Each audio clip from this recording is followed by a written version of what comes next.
Hi, ఎలా ఉన్నారు అందరూ? ఇవాల్టి వీడియోలో ఇంట్లో ఉన్న వాటితోనే ఈజీగా వెజ్ పిజ్జా అండి. సింపుల్గా అయిపోతుంది. దీనికి పెద్దగా ఐటమ్స్ కూడా అక్కర్లేదు.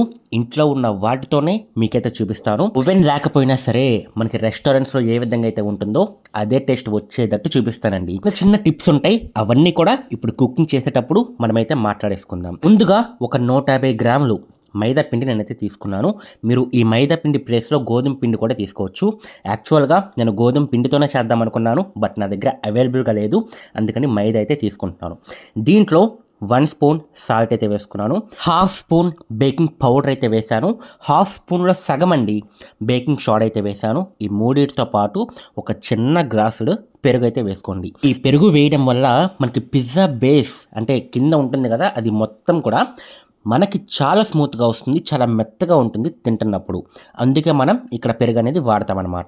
ఇప్పుడు కొంచెం కొంచెం వాటర్ పోసుకుంటూ మనకి చపాతీ కన్సిస్టెన్సీ ఉంటుంది కదా, అంత రాకూడదు, బట్ కొంచెం అంటే దగ్గరలో ఉండాలన్నమాట. మీకు చూపిస్తాను ఏ విధంగా ఉండాలనేది. ఈ పిజ్జా బేస్ అనేది మనకి చపాతీ పిండి ఎలాగైతే ఉంటుందో అలాగే కలుపుతాం, బట్ పిండి అనేది లైట్గా మనకి తడిగా ఉండాలన్నమాట. అంటే 90% వరకు మనమైతే కలపాలి. ఈ చపాతీ పిండి ఏదైతే ఉందో అది 100% కలుపుతాం కదా, దానిలో 90%. సరే అండి, నాకైతే కన్సిస్టెన్సీ అయితే వచ్చేసింది. ఇప్పుడు ఇందులో ఒక 2 స్పూన్స్ ఆయిల్ అయితే వేసుకున్నాను.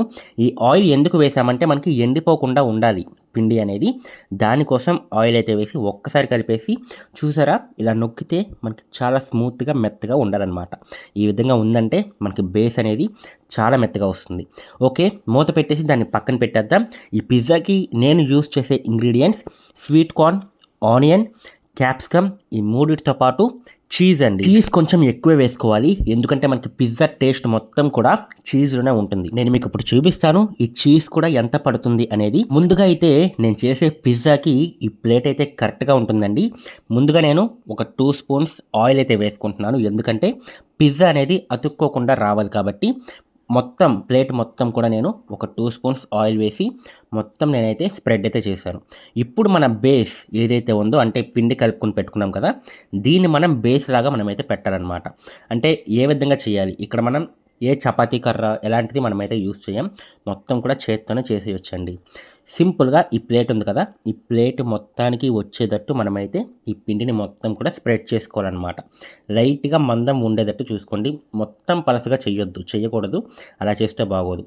ఒక 2 ఇంచెస్ వరకు మీకు మందం ఉండేటట్టు చూసుకోండి మనకి పిండి అనేది. ఈ విధంగా బేస్ చేసుకున్న తర్వాత ఇందులో పిజ్జా సాస్ అండి, ఇది మీకు బయట దొరుకుతుంది మార్కెట్లో, ఏ షాప్లో అయినా ఉంటుంది. ఒక 30 రూపీస్, 40 రూపీస్ ఇలా ఉంటుంది. ఒక్కసారి తెచ్చుకున్నారంటే మీకు 10 సార్లు 15 సార్లు ఇలా అయితే వస్తుందన్నమాట. ఈ పిజ్జా సాస్ అనేది ఒక 2 స్పూన్స్ అయితే నేనైతే వేసుకున్నాను. మీరు మీ ఇష్టం ఎంతైనా వేసుకోవచ్చు, మీ రుచికి తగ్గట్టు మీరైతే వేసుకోండి. 2 to 3 స్పూన్స్ అయితే వేసుకోవచ్చు అనమాట. దాని తర్వాత చీజ్ అండి, చీజ్ కొంచెం ఎక్కువే పడుతుంది. నేను ఫస్ట్ లేయర్ అసలు ఏ వెజిటేబుల్స్ నేనైతే వేయలేదు, ఫస్ట్ చీజ్ వేసేసి దానిపైన ఈ స్వీట్ కార్న్, అలాగే క్యాప్సికమ్, అలాగే ఆనియన్స్, ఈ 3 కూడా నేనైతే వేసుకుంటున్నాను. ఈ 3 వేసిన తర్వాత కూడా నేను పైన చీజ్ అయితే వేస్తాను. మీకు ఇక్కడ ఒక ఐడియా వచ్చిందనే అనుకుంటున్నాను నేను ఏ విధంగా వేసానంటే, అంటే ఈ విధంగా వేస్తేనే మనకి టేస్ట్ చాలా బాగుంటుంది.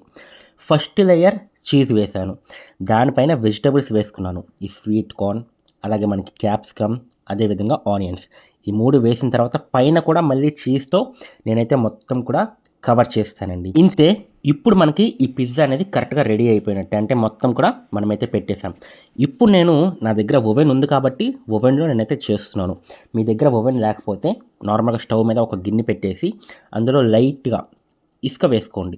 ఇసుక వేసి మీడియం ఫ్లేమ్ ఉంచుకొని ఈ ప్లేట్ ఏదైతే ఉందో అందులో పెట్టేసి ఒక 30 నుంచి 40 నిమిషాలు మీడియం ఫ్లేమ్లోనే ఉడకనివ్వండి. నేను కూడా ఇక్కడ 160 డిగ్రీస్లో, అర్థమైందా, 160 డిగ్రీస్లో 40 నిమిషాలు నేనైతే పెట్టాను. 40 నిమిషాలు అయిపోయిన తర్వాత నా పిజ్జా అనేది రెడీ అయిపోయినట్టే. స్టవ్ మీద చేస్తే కూడా 40 నిమిషాలు మీడియం ఫ్లేమ్లో ఉంచి ఇసుక వేసుకోండి గిన్నెలో, అందులో ఈ ప్లేట్ పెట్టుకుని పైన మూత పెట్టండి. అర్థమైందా? అంతే అండి, ఈ వెజ్ చీజ్ పిజ్జా ఏదైతే ఉందో అదిరిపోతుంది. నచ్చిందా? మీరు కూడా చేసి మీకు ఏ విధంగా వచ్చింది అనేది కామెంట్ సెక్షన్లో చెప్పడం మర్చిపోవద్దు. మరి నెక్స్ట్ వీడియో కలుసుకుందాం. Bye bye.